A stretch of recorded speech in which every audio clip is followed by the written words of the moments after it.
کتابونو سټال لګولې دي. دلته کې زیاتره کتابونه خرڅېږي اردو او انګلیش. خوشحال خان خټک، حمزه بابا، رحمان بابا دا ډېر خرڅېږي او د پښتنو تاریخ ډېر خرڅېږي. کې ډېر کسان راځي پنډۍ اسلام آباد نه ځای په ځای نه پښتانه ډېر راغلي دي. هغه یې کتابونه هم اخلي ویم غوښتلو.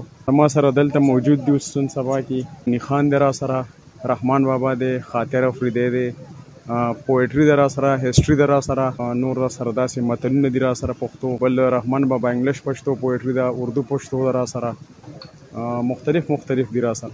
فن کول د پکار دي چې کتابونه ګوري، کتابونه لولي، د خپل تاریخ نه د ځان خبر کی. ډیره مننه سردار یوسفزي صاحب.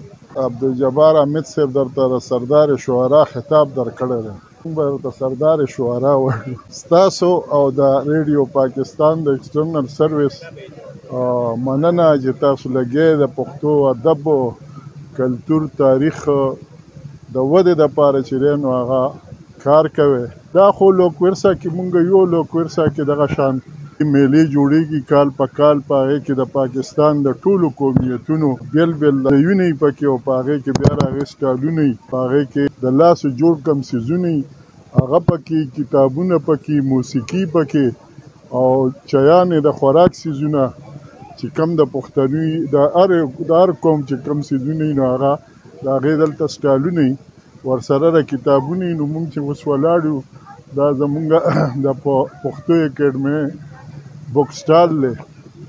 د هغې چې کوم هلته په پښتو اکیډمۍ کې انور خان لالا بچلول اوس د هغه زوی دی طاهر، نو هغه راغلی دی، دا کتابونه یې راوړي دي او په دې کې د پښتو کتابونه هم دي او د پښتو او پښتو ادب په حواله په اردو کې او په انګریزي کې هم کتابونه دي. موږ ګورو دلته خلک دلچسپي اخلي په کتابونو کې، خصوصا کوم خلک چې په پښتو نه پوهېږي یا پښتانه نه وي نو هغې هم د پښتو په حواله انګریزي اردو کې چې کوم کتابونه دي هغه اخلي او پښتانه چې دی نو هغه د پښتو کتابونه. نو بس دا یو ښه عمل دی. زه خو د طاهر ته مننه وایم چې دوی راغلي دي او دا سټار یې لګولی دی.